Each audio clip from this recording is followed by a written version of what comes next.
Сәлеметсіздер ме, менің құрметті тыңдармандарым? Арнаға қош келдіңіздер. Арнама жазылып, мені қолдап кетіңіздер. Сирияның сұмдығы, 2 бөлім.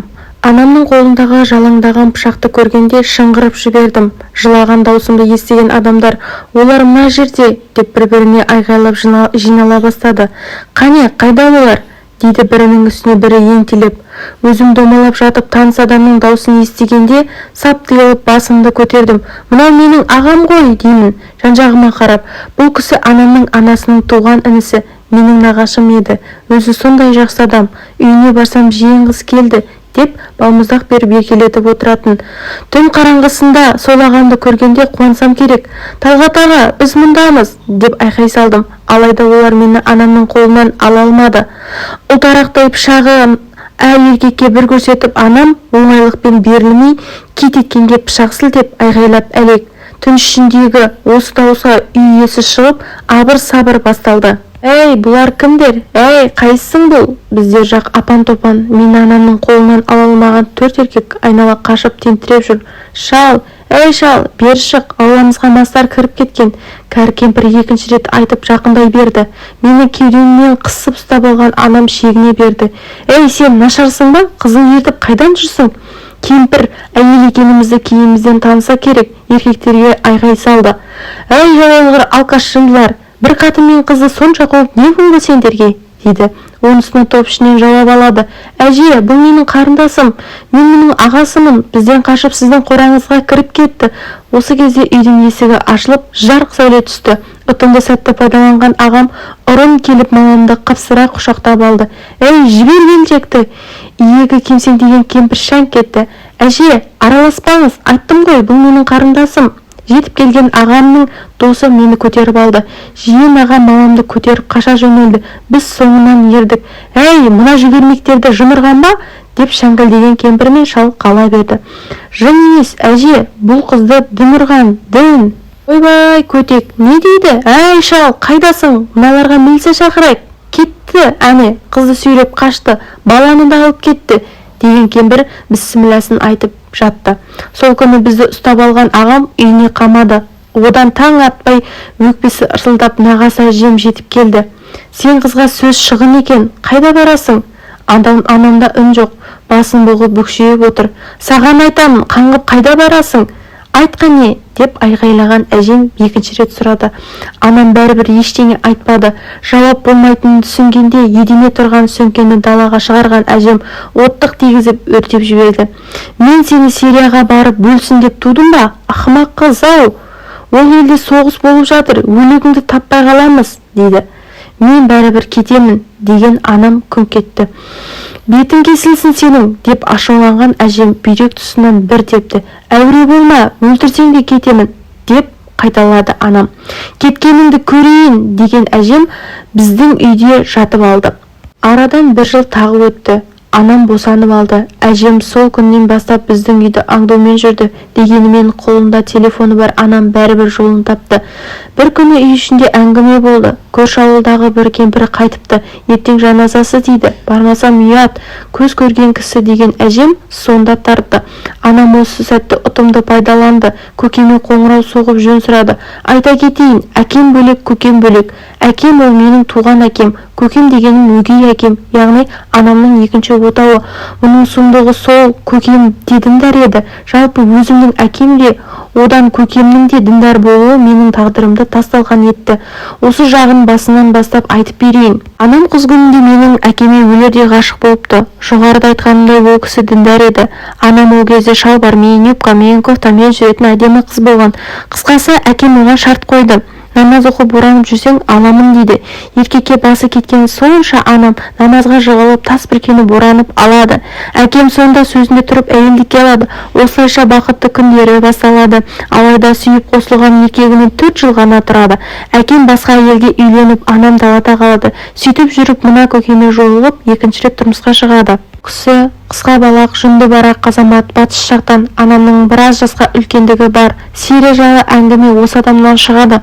Қалғанының бәрі анам айтқандай Сириядағы мұсылмандарға көмектесіп, шейіт болсақ жәннатқа барамыз, жер бетінде жәннат жоқ. Сол күні әжем кеткеннен әлде біреу қоңырау соққан. Анам сөйлесе бастады. Жасым 7-ге келген кез еді, естіп отырдым. Бүгін түнде мүмкіндік болады. Билет дайын ба? Деп сұрады анам. Көкемнің не айтқанын білмеймін. Қуанып кеткен анам телефонын тастай салып сіңлімді көтеріп алды. Бұл қызбен анамыз бір, әкеміз басқа. Бұл қыз көкемнен туған қыз. Қызым, бүгін түнде жол жүреміз, деп сыбырлаған анамның жүзінде қуаныштың белгісі тұрды. Қайда барамыз деп сұрадым. Сирияға барамыз, ешкімге айтпа қызым, деп ернін басты. Анашым, әжем тағы да ұрсады ғой, деп жыламсыраған болдым. Әжем білмей қалады, ол келем дегенше біз Сирияға жетіп қаламыз, дейді жұбатып отырып.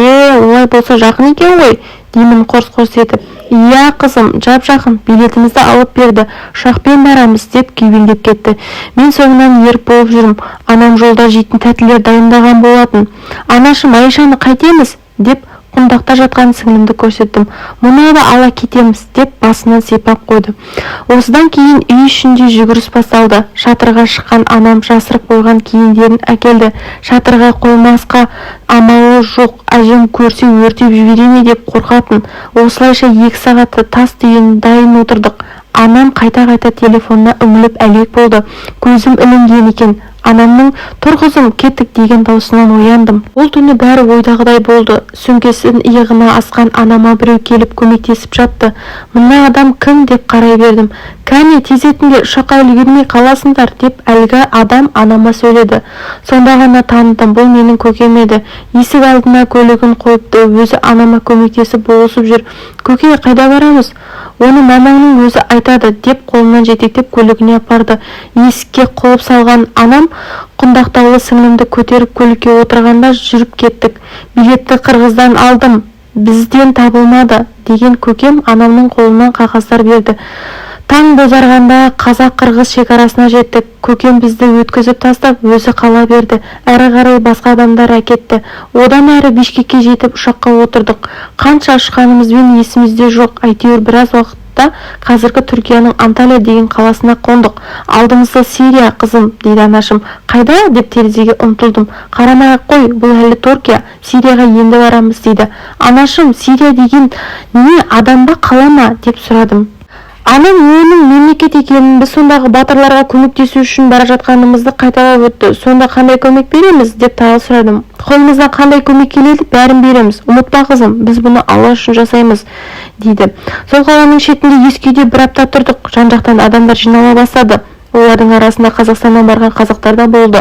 Осы аптада бір автобус адам жиналды. Қане, жолға керек мәселелеріңді алыңдар, кетеміз, деп бұйрық берді. Аузы басы жүн басқан бір адам. Адамдар шығып автобусқа беттеді. Сонда біз тұрған үйден бірнеше адам шығып, автобусқа отырғанда көліктің толып кеткенін көрдім. 1, 2, 3, 42 санап шыққан адам сырттағы кісіге қайсалды. 42 адам, дұрыс па мұнафиқ? Я, дұрыс, бүгінге 42 адам. Ертең 3 рейс жасайсың, келіп жатқан адам көп, ақшалары төленген бе? Деп сұраған жүргізуші барып рөлге отырды. Ыңыраған автобус қозғала берді. Қаланың ішінен өтіп, алаңға жеткенде кеш болды. Одан әрі шекараға жеткенде қою қараңғы болды. Келдік, осы жерден өтесіңдер, дейді бастап барған бір адам. Топырласып автобустан түстік. Жол көрсетуші жүріп отырды. Біз соңынан ердік. Өзімнен 3-4 жас үлкен қыз маған жақындай берді. Қайдан келдің, дейді. Қазақстаннан келдім, дейді. Анам солай айт деп тапсырып қойған. Деп таңдана қараған қыз. Қайда барасың, деп тағы сұрады. Сирияға барамыз, деп сыбырладым. Қыз тағы да мойнын созды. Ол жақтан кімнің үйіне барасың, дейді. Сирияның үйіне барамыз. Әне, анам бар, сіңлім бар, деп айтып жатырмын. Сен ол жаққа барма, білесің бе, ол жақта соғыс болып жатыр. Одан да менімен жүр, менің жанымда қаласың, түк те қауіп жоқ, дейді. Жоқ әпке, мен сізбен қалмаймын. Біз Алланың жолында бара жатырмыз. Біздің сыбырласып сөйлескенімізді байқаған жол көрсетуші әлгі қызға жақындап келіп, сонша пысырласып, не болды? Біз бұлардың ақшасын төледік. Сен қыз қараңды батыр бұл жерден, деп зіркілдеп ұрса бастады. Сонда маған қазақша сөйлеп, өкінесің сіңлім, ертең-ақ өкінесің, деген қыз топтың соңында қала берді. Біз сын тартылған шекараға жеттік. Анандай жерде қарау астынан әскерлер тұр. Аузым ашылып, сымның астынан өтіп жатқандарға қарап тұрмын. барма, қашып кет деген дауыс шығып, артыма қарасам, әлгі қыз тұр. Барма ол жаққа, одан да менің пәтеріме жүр, екеуміз ғана тұрамыз, дейді. Сөйтіп тұрғанда анамның кезегі келді. Оның соңынан мен ердім. Сымның астынан жер бауырлап жатыр. Өтіп барамыз. Сендерге ана солдаттар оқ атады, көресің, деген қыз бергі жақтан қала берді. Мен қарсы жаққа шығып алдым. Бізді әкелген жол көрсетуші қала берді. Басқа адамның соңынан ердік. Әрі қарай ұшы-қиыры жоқ жүрері алқабына жеттік. Алайда біз ол жерден өте алмадық. Біз айтқандай, арттағы әскерлер оқ ата бастады. Одан алдымыздан оқ атқандар шықты. Осылайша екі жақтың қаңмайдан жасады. Сол түні екі жақтың не үшін атысып жатқандарын түсінбеген едім. Оны кейін білдім. Соны айтып берейін. Біз сонда Сирия мен Түркияның шекарасынан заңсыз өттік. Түрік әскерлері ақша алған соң үндемей өткізіп жібереді. Бірақ Сирия жеріне жеткенде соңынан оқ атады. Мұнымыз біздің елдегіндей жұмыс жасап жатырмыз дегенмен бірде әңгіме. Олар өздері өткізген адамдарының бірнешеуін атып тастап, жоғары жаққа баяндама жасайды екен. Ал алдымыздан оқ атқандар Сирия содырлары. Біз оларға енді барамыз. Олар оқ атып көзінің отын алып қойып қатарына қосады. Мұндайда қашып кете алмайсың. Артында түрік әскері, алдында Сирия содырлары тұр. Түні егіс алқабында бейкүнә 3 адам оққа ұшып кете барыпты. Оның бірін өз көзіммен көрдім. Қатар отырған бойы ұзындау келіншек ах деп барып шалқайып құлағанда маңдайынан қап-қара қан атып шықты. Оны көргенде бір топ адам тұра ұшты. Мен белшеден келетін балшық батпаққа батып бара жаттым.